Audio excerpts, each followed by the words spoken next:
मुझे लगता है हम हमारे देश में ना अपने आप से ही झूठ बोल के खुश होते रहते हैं। एक हमको फेक सेंस ऑफ सेटिस्फैक्शन मिलता है। एंड जब हम नेशनलिज्म की बात करेंगे तो ये बात कहे बिना तो ये आर्गुमेंट पूरा ही नहीं होता कि we are obsessed with Pakistan. ये क्या हो रहा है देश में? क्या पागलपन हो रहा है हमारे देश में? हम मिक्स कर रहे हैं रिलीजन को, धर्म को मिलिट्री के साथ मिक्स कर रहे हैं। पूरी दुनिया हमारे बारे में पता है कैसे बात करती है? विश्व गुरु तो मुझे नहीं लगता कहती है, ठीक है ना। वो पता है बोलती है कि भाई जो इंडियंस हैं एंड जो इंडियन मीडिया है इन पर्टिकुलर फेक न्यूज फैक्ट्री बन चुका है। वो तो हनूज थी, ठीक है। अच्छा एक मिनट, कराची का है यहाँ पे? कराची बलूचिस्तान का है ना? Let us give Karachi to Balochistan. मैं बलूचिस्तान भी फ्री, बलूचिस्तान जिंदाबाद।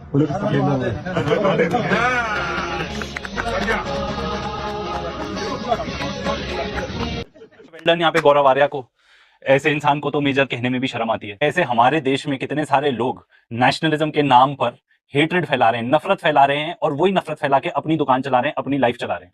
एंड गौरव आर्या एकदम क्लासिक एग्जांपल है उस चीज का। एंड हमारे देश में इतनी ज्यादा नफरत फैल चुकी है कि क्या बताओ। सबसे पहले तो मैं इनसे पूछना चाहूंगा, अगर वो लोग इंडिया फ्लैग लेके वहां पे कोई भी क्रिएटर या कोई भी इंसान इस टाइप की हरकतें करता है तो आपको कैसा लगेगा? ठीक है, क्योंकि आपसे वो चीज सही नहीं जाएगी तो आप दूसरे पर क्यों करते हो? और जो आपने नफरत की दुकान खोली हुई है उसको एक्सपोज करेंगे हम आज।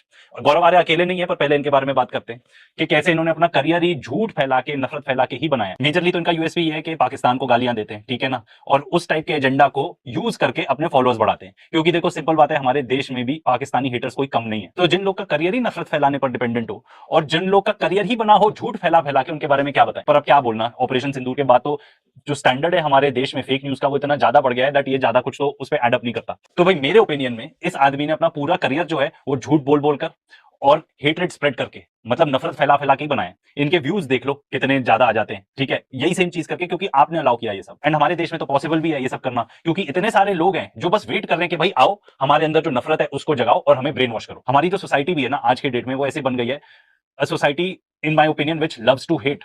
नफरत करना हमें बहुत अच्छा लगता है एंड नफरत फैलाना भी, क्योंकि सबसे आसान काम ही है। पीस फैलाना आसान काम नहीं। हम ऐसी सोसाइटी बन गए हैं जिसको गाली देना अच्छा लगता है, किसी को गाली देंगे तो हमें अच्छा मजा आता है। पर देखो हमारी पॉपुलेशन इतनी ज्यादा है तो सिर्फ एक आध कैरेक्टर तो है नहीं, ऐसा ऐसे मल्टीपल कैरेक्टर्स हैं। ये जो इंसान है, ठीक है, ये इंसान आता है हमारे one of the biggest news channels में, एनडीटीवी में आते हैं ये, एंड मेन स्ट्रीम मीडिया में एंकर है। इससे पहले भी और न्यूज चैनल्स में बात कर चुके हैं। इस टाइप के वीडियोस बनाते हैं ये, क्योंकि हेट स्प्रेड करने से व्यूज आते हैं। पर उसकी वजह से इनको ये नहीं समझ में आता कि हमारी जो सोसाइटी है वो कितनी खरदिमाग होते जा रही है। मुझे समझ में नहीं आया, वो कह रहे थे यहाँ बच्चे फटते हैं, यहाँ बच्चे पढ़ते हैं। पढ़ते बोल रहा था, बट फटते हैं बोला, गलत नहीं बोला उसने। ये इतनी घटिया बात है ना जो यहाँ पे हुई। मतलब मैंने कुछ क्लिप्स देखे हुए हैं, हिब्रू में जो बात करते हैं ना इजरायलीज अपने चैनल पे, उसमें और इसमें ज्यादा फर्क ही नहीं नजर आ रहा। एंड पूरी दुनिया नफरत करती है इजराइल से उस चीजों के लिए जो वो करते हैं। एंड हमारे यहाँ पे भी बच्चों के मरने की बात हो रही है, मतलब बम फट रहा है, बच्चे मर रहे हैं और उसका मजाक उड़ाया जा रहा है। ये नेशनल टीवी पे है हमारे, ठीक है। और दो गेस्ट कौन है उस पर भी कोई सरप्राइज तो होने की बात नहीं है। एक तो एक गौरव आर्या ही है और जो दूसरे हैं वो है retired air vice marshal of the Indian air force.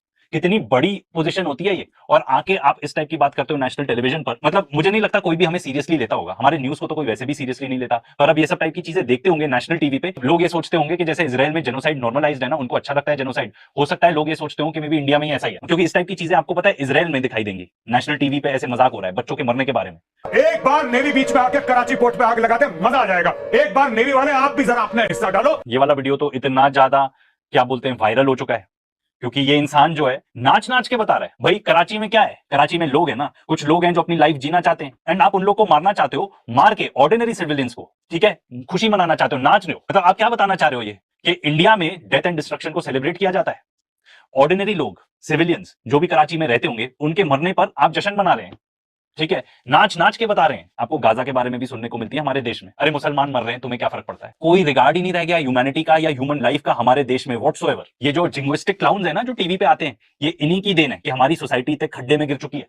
अस्सलाम वालेकुम। भारत के गिने चुने चंद लोग ऐसे हैं और सीनियर तज्जियाकार ऐसे हैं जो आज भी सच बोलने को तरजीह देते हैं। अगर आज से 12 साल पीछे चले जाएं तो भारत काफ़ी हद तक ठीक था, यानी कि जब नरेंद्र मोदी की हुकूमत भारत में नहीं थी और वो सिर्फ चाय बेचता था। लेकिन जब से नरेंद्र मोदी की हुकूमत भारत में आई है तब से हिंदू मुस्लिम के झगड़े और मीडिया पर झूठे प्रोपेगेंडों के अलावा और कुछ भी नहीं हुआ। और भारत को यहाँ तक पहुँचाने में सबसे बड़ा काम गौरव आर्या जैसे लोगों का है। नरेंद्र मोदी ने ऐसे लोग रखे जो सिर्फ झूठा प्रोपेगेंडा कर सकें। आप सबकी इस बारे में क्या राय है कमेंट सेक्शन में लाजमी बताएं।